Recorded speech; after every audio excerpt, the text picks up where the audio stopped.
მოკლედ შემდეგ ვიდეოდ მინდოდა რომ ჩამეწერა და ვფიქრობდი რომ ჩამეწერა ჩემი სტაჟირების ამბები და ესევე ჩემი თეზის, იმიტომ რომ ბევრი კითხვა მასთან დაკავშირებითაც მოვიდა თუ რას ვაკეთებ აქ ახლა. გარდა იმისა რომ მხოლოდ თეზის სწავლი. თუმცა ესევე ბევრი კითხვა და თხოვნა მოვიდა იმასთან დაკავშირებით, რომ ერთი ვიდეო ჩამეწერა ზოგადად Erasmus Mundus-ი, ანუ თავიდან ბოლომდე, თქვათ სად ვნახოთ პროგრამები და ესე შემდეგ და საერთოდ რა არის ეს Erasmus Mundus-ი, რა პროგრამები აქვს და საერთოდ ანუ რა ბენეფიტებს თავაზობს სტუდენტებს. ვფიქრობ, რომ ეხლა შესაძლოა ეს უფრო გამოსადეგი და დამხმარე იყოს თქვენთვის, ვიდრე ჩემი თეზის ამბები, თუმცა ამას აუცილებლად ჩაგიწერთ ალბათ შემდეგ ვიდეოშიც. ხო და თავიდან ბოლომდე დავიწყებ ზოგადად მოკლედაც გეტყვით რა არის ეს Erasmus Mundus-ი, კიდევ დავდებ კატალოგის ლისტს, სადაც შეგიძლიათ ეს პროგრამები ნახოთ და ესე შემდეგ. და ესევე ჩაგიწერთ და მე თვითონ გაჩვენებთ, თქვათ როგორ უნდა მიყვეთ და სად უნდა ნახოთ ეს პროგრამები და ესე შემდეგ. მე ჩემს გამოცდილებასაც გაგიზიარებთ. როგორ აღმოვაჩინე ეს პროგრამა, რასაც ახლა ვსწავლობ და ესე შემდეგ, იმიტომ რომ მარტივი არც ჩემთვის არ ყოფილა და არ აღწერ ისე თითქოს რაღაცა აი უმარტივესი ამბავია და ესე შემდეგ, იმიტომ რომ ყველა მიწვალა ესე მარტივად არაფერი არ ხდება.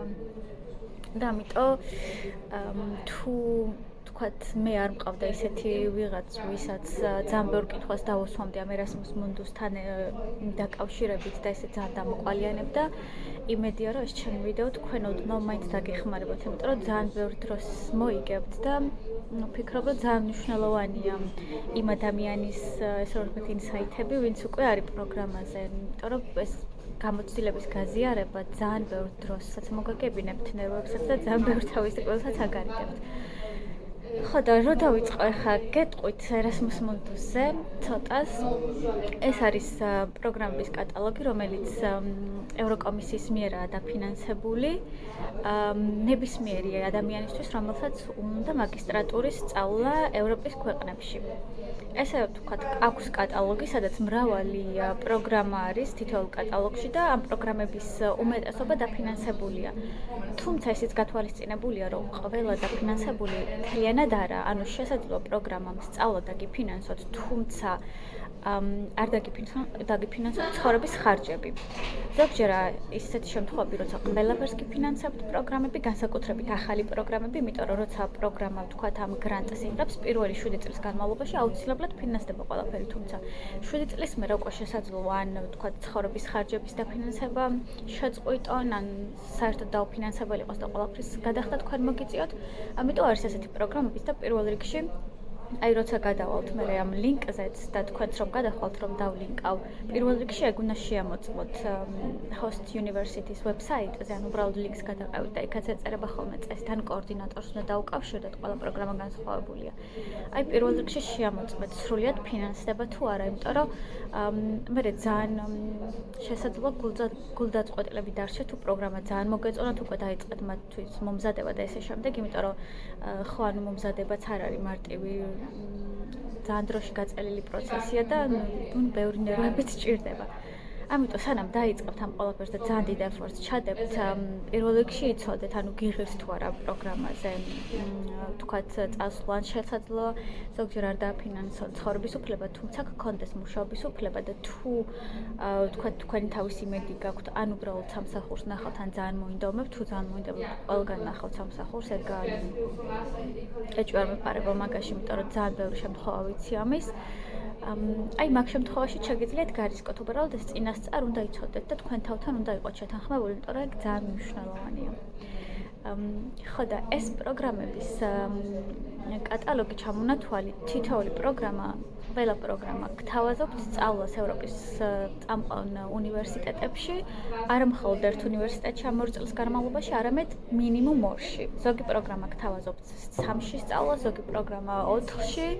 ეს უკვე პროგრამაზე არ დამოკიდებული, თქვენ ვერ ირჩევთ ამას, იმიტომ რომ როცა გადახვალთ უკვე პროგრამაზე, ამ უნივერსიტეტებს, მასპინძელ უნივერსიტეტს და სხვა უნივერსიტეტებს უკვე აქვთ შეთანხმება თავიანთი გაკეთებული და უკვე პროგრამის დიზაინი უკვე ანუ საბოლოო ვარიანტი დევს ვებსაიტზე. ანუ თქვენ ან უნდა დათანხმდეთ და უბრალოდ გააკეთოთ განაცხადი ამ პროგრამაზე, ან სხვა პროგრამა მოიწვიოთ, იმიტომ რომ თქვენ მაგის შეცვლა არ შეგიძლიათ, ანუ არჩევა. თუმცა აქაც მნიშვნელოვანია ის ფაქტი, რომ ზოგჯერ ჩამონათვალში არის ბევრი ქვეყანა და ბევრი უნივერსიტეტი. ამ შემთხვევაში უკვე შესაძლოა რაღაც მხრივ არჩევნის გაკეთება მოგიწიოთ. ეს დამოკიდებულია ხოლმე კურიკულუმზე, ანუ რა საგნების სწავლა გინდათ. მაგალითად, ჩემს შემთხვევაში, ჩემს პროგრამას ჰქვია გლობალური გარემო და განვითარება. ჩემს შემთხვევაში 2 ქვეყანაში სწავლობ 2 წლის განმავლობაში, თუმცა ჩამონათვალში იყო 3 ქვეყანა. დანია, კოპენჰაგენის უნივერსიტეტი, იყო იტალია, მილანის უნივერსიტეტი და იყო პოლონეთი, ვარშავის უნივერსიტეტი. თუმცა ეს არ ნიშნავდა იმას, რომ მე სამივეში ვისწავლიდი. ეს ნიშნავდა იმას, რომ ჰოსთან მასპინძელი უნივერსიტეტი იყო კოპენჰაგენის უნივერსიტეტი და შემდეგ უნდა ამერჩია ან მილანის ტრეკი, ან ვარშავის ტრეკი. ეხლა განსხვავება რა იყო? განსხვავება უმეტესად არის ხოლმე საგნებში. ანუ რა მიმართულებით გინდა რომ სპეციალიზება მოახდინო, ვთქვათ. ჩემს შემთხვევაში ვარშავაში იყო უფრო სოციალური მეცნიერებები და მენეჯმენტის საგნები და მილანში იყო აგროკულტურა და მცენარეების მეცნიერება, თუ სწორად მახსოვს. ანუ ის ბავშვები უმეტესად ლაბორატორიებში მუშაობდნენ და უფრო საბუნებისმეტყველო საგნებს სწავლობდნენ. ჩემს შემთხვევაშიც აი ამ პროგრამის არჩევამდე სამოტივაციოშივე უნდა დამეწერა, ვთქვათ, რომლის არჩევამი და რომელი ტრეკის და რატომ. და მე უკვე რაღაცა სპეციალური რაოდენობა იყო ბავშვების, ვისაც გაუშვებდნენ ვარშავაში, ვისაც გაუშვებდნენ მილანში და მე იმის მიხედვითაც არჩევდნენ რა. ანუ შესაძლოა ესეთი ვარიანტიც მოგიწიოთ. ამ ყველაფერს ვებსაიტზე წაიკითხავთ, იმიტომ რომ ყველა პროგრამა არის განსხვავებული. ერთადერთი საერთო რაც აქვთ ისაა, რომ ევროკომისიის მიერ ევროკომისიის მიერაა დაფინანსებული ყველა და გიწევთ რამოდენიმე უნივერსიტეტში სწავლა. საუკეთესო პროგრამაა ჩემი აზრით ევროპაში სასწავლებლად, იმიტომ რომ უკვე double degrees იღებთ 2 მაგ დიპლომს ან 3 მაგ დიპლომს გააჩნია რამდენი უნივერსიტეტში სწავლით ამ 2 წლის შემდეგ. ანუ ახლა მე როცა დავასრულებ მაგისტრატურის დიპლომს ავიღებ როგორც ვარშავის უნივერსიტეტიდან, ესევე კოპენჰაგენის უნივერსიტეტიდან. და იგივენაირად ზუსტად ის ბავშვები, ვინც მილანში სწავლობდნენ, აიღებენ დიპლომს მილანის უნივერსიტეტიდანაც და კოპენჰაგენის უნივერსიტეტიდანაც. ამიტომ ვფიქრობ, რომ ძალიან კარგი ვარიანტი არის თუ ევროპაში გადაწყვეტ სწავლას და მით უმეტეს თუ ეძებთ დაფინანსებას, იმიტომ რომ ჩემს შემთხვევაში ეს პროგრამა აფინანსებდა ყველაფერს, როგორც სწავლას, ასევე ცხოვრების ხარჯებს 24 თვის განმავლობაში. რომელიც საკმაოდ კარგი სტიპენდიაა და სრულიად საკმარისია ხარჯების დაფარვაში იმ ქვეყანაში, სადაც წახვალთ. ასევე გასათვალისწინებელია ისიც, რომ სტიპენდია განსხვავდება სხვადასხვა ქვეყნების მიხედვით. ანუ ეს პროგრამაზე არის დამოკიდებული, ვთქვათ, რომელ პროგრამაში, რომელი ქვეყნები მონაწილეობენ და შემდეგ უკვე აი საშუალო ხარჯების გამოთვლის შემდეგ თითოეული პროგრამა აწესებს ხოლმე ყოველთვიურ სტიპენდიას იმ სტუდენტებისთვის, რომლებიც მიღებულები იქნებიან ამ პროგრამაში.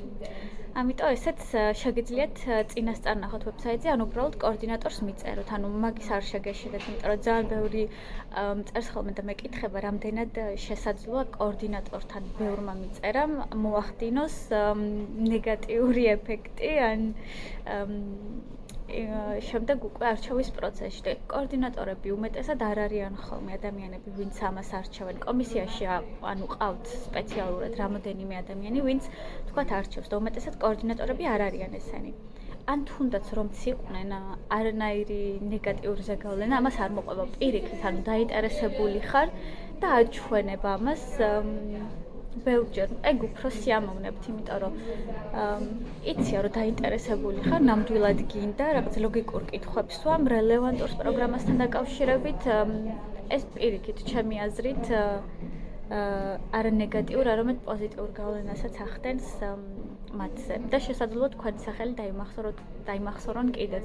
მოხდა ერთ-ერთი ჩემს კურსელთან იგივე შემთხვევა, იმიტომ რომ ყავდა ერთ-ერთი კურსელი, რომელიც ესევე პოეტი არის, ლექსებსაც წერდა და ძალიან ბევრჯერ კითხა კოორდინატორს რაღაც კითხვები, რაც აინტერესებდა და ესევე აპლიკაციაში დაურთო ერთ-ერთი ლექსი, თავისი დაწერილი, რომელიც ეხებოდა ამ პროგრამას. და რა თქმა უნდა, ყველას დაამახსოვრდა და მე უკვე როცა მიიღეს პროგრამაში და ჩვენ შევხვდით აი ამ კომისიის წარმომადგენელს ახსოვდა და ეკითხა, რომ რომელია ის ადამიანი, რომელიც ლექსებს წერსო და მოკლედ ძალიან საყვარლობა იყო და ანუ პირიქით ნეგატიურ გავლენას არ მოახდენს. შეგიძლიათ საერთოდ დაურეკოთ. ეგ ალბათ უფრო მოეწონებათ. შესაძლოა ლოდინიც მოგიწიოთ, თუმცა აი დარეკვის შემთხვევაში თქვენ ძალიან სწრაფ პასუხს მიიღებთ და ძალიან ბევრ თავის ტკივილსაც აირიდებთ. ამიტომ გირჩევთ ეგეც გააკეთოთ.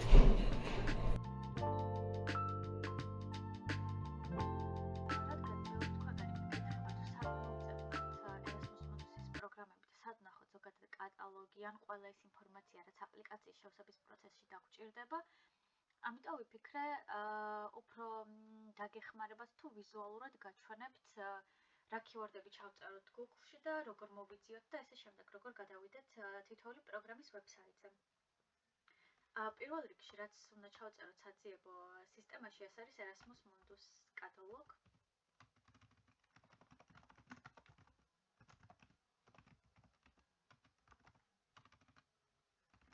თუმცა არ დაგავიწყდეთ მიაწეროთ EACEA.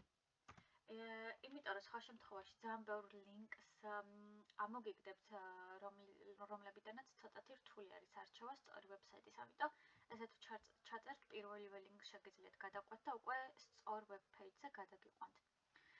ევროკომისიის ვებ პეიჯზე scholarship-ების განყოფილებაში უკვე შეგიძლიათ აირჩიოთ Erasmus Mundus catalog. და აქ უკვე ამავე პეიჯზე ნახავთ ჩამონათვალს იმ პროგრამების, რომლებიც ან ფინანსდება, ან უბრალოდ მიღებაა და შესაძლოა დაფინანსებები არ გქონდეს. ძალიან ბევრი გვერდი არის, როგორც ხედავთ, ამიტომ დარწმუნებული ვარ, ნებისმიერ თქვენგანი ერთ საინტერესო პროგრამას მაინც აარჩევთ. აქეთ მარცხნივ არის უკვე ფილტრის განყოფილება, სადაც შეგიძლიათ მარტივად მოძებნოთ თქვენთვის ასურველი პროგრამა, თუ უკვე იცით თქვათ რომელზე გინდათ და უბრალოდ აი ამ ხელა ლისტში არ გინდათ რომ მოძებნაში დრო დაკარგოთ. ეხლა გაჩვენებთ ესევე როგორ მოიძიოთ და სად ნახოთ ის ყველა დეტალი, რომელიც აპლიკაციის პროცესში დაგჭირდებათ. ამისთვის განვიხილავ ჩემს კონკრეტულ მაგალითად ჩემს პროგრამაზე, რომელზეც ახლა ვსწავლობ, რომელსაც ქვია Global Environment and Development. keyword-ად მხოლოდ global-ს ჩავწერ და წესით ეს უკვე მიჩვენებს.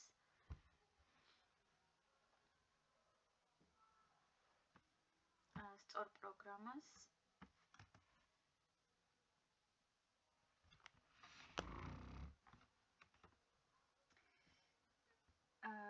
როგორც მახსოვს, ეს არის მეორე გვერდზე, ამიტომ გადავალ. კი ბატონო, Master of Science in Global Environment and Development.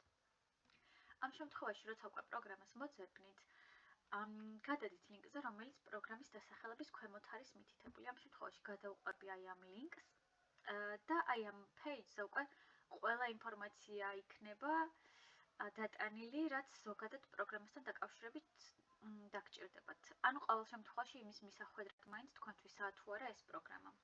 პირველ რიგში, რასაც გირჩევთ რომ დააკვირდეთ ყოველთვის არის პროგრამის სტატუსი, ანუ ongoing აწერია თუ closed.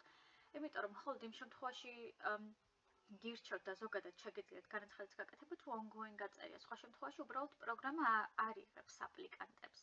შეგიძლიათ ნახოთ დასრულების და დაწყების თარიღი, ასევე ევროკომისიის მიერ გამოყოფილი გრანტი, ქვეყნების ჩამონათვალი და ესე შემდეგ. სამარიაში ნახავთ მიმოხილვას ზოგადად ამ პროგრამის. შეგიძლიათ ესევე ნახოთ ის უნივერსიტეტები, რომლებიც მასპინძელი არის და ესევე პარტნიორი. ამ შემთხვევაში მითითებულია, რომ კოორდინატორი არის კოპენჰაგენის უნივერსიტეტი, ასევე დატანილია ის სამივე ქვეყანა, სადაც მოგიწევთ შემდეგ პარტნიორი უნივერსიტეტებში სწავლა და ესევე პარტნიორი უნივერსიტეტების ჩამონათვალი. აქვე არის ყოველთვის მითითებული ვებსაიტი და ნომერი, იმ შემთხვევაში თუ კითხვები გაქვთ. შემდეგ უკვე როცა გადახედავთ ამ ვებსაიტს და მიხვდებით ან დაგაინტერესებთ პროგრამა და გინდათ უფრო მეტი დეტალი გაიგოთ, უბრალოდ გადააკოპირებთ სრულ დასახელებას პროგრამს და შეგიძლიათ ცალკე განყოფილებაში ჩაწეროთ და მის მთავარ ვებსაიტსაც ამოგიგდებთ აუცილებლად. მაგალითად ამ შემთხვევაში არის merged info. აი აქ გავივლი ზოგადად მნიშვნელოვან საკითხებს, ანუ სად ვნახოთ ის კრიტერიუმები და მოთხოვნები, რომლებიც პროგრამის ანუ პროგრამაში მოსახვედრად დაგჭირდებათ. პირველ რიგში თუ კიდევ გაინტერესებთ უფრო მეტი დეტალი პროგრამაზე about განყოფილებაში შეგიძლიათ ნახოთ. ზოგადად რას ისწავლით, რას მოიცავს კონსორტიუმი უნივერსიტეტები, ესევე ფოტოები წინა კოჰორტებიდან და ხედავ უკვე ჩემს თავს და ჩემს კლასელებსაც. იმიტომ რომ პირველი კოჰორტი ვიყავი ამ პროგრამაზე, პირველი კოჰორტის წარმომადგენელი და ეხლა იყო ამ წელს მეორე მიღება. ამიტომ ჯერჯერობით თუ ეს პროგრამა დაგაინტერესებთ და გადახედავთ, შემდეგი 3-4 წლის განმავლობაში მაინც მინიმუმ ამ პროგრამას აქვს დაფინანსება, ამიტომ შეგიძლიათ გადახედოთ უბრალოდ. იქნებ დაგაინტერესოთ. კონსორტიუმებში ის უნივერსიტეტები იქნება ჩამონათვალი, სადაც შეგეძლებათ თქვათ ტრეკების არჩევა და შედარებით ამ უნივერსიტეტების აღწერაც და მიღწევები, რა თქმა უნდა. აი, რაც მნიშვნელოვანია ჩემი აზრით, ესაა აპლიკაციები, ანუ მისაღები, მოთხოვნები. შეგიძლიათ აქ გადახედოთ და ნახოთ აბსოლუტურად ყველაფერი, რასაც პროგრამის კოორდინატორები ითხოვენ თქვენგან იმისთვის, რომ მოხვდეთ ამ პროგრამაში. შეგიძლიათ აქ ნახოთ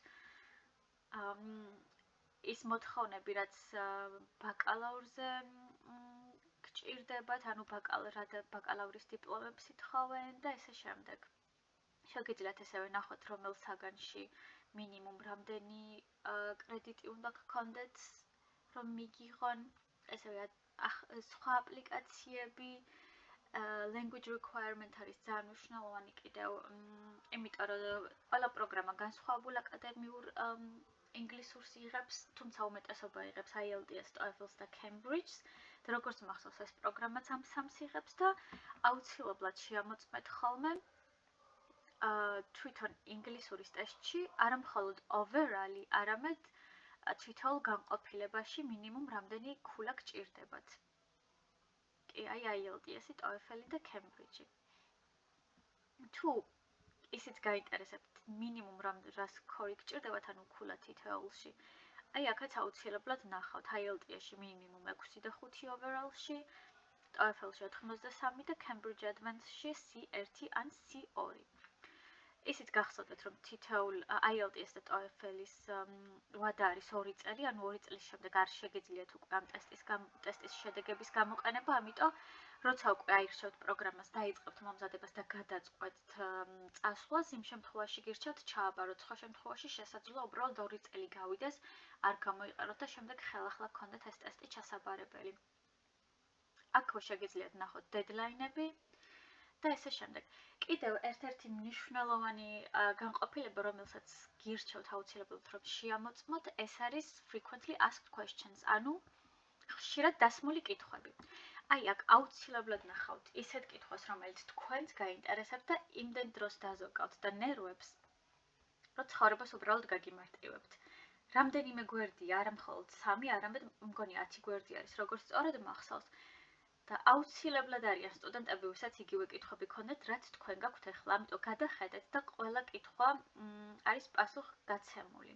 და შეგიძლიათ უბრალოდ იმის ნაცვლად, რომ კოორდინატორს მიწეროთ, დაელოდოთ და ამასთან დაკავშირებით ინერვიულად, უბრალოდ წაიკითხეთ ეს.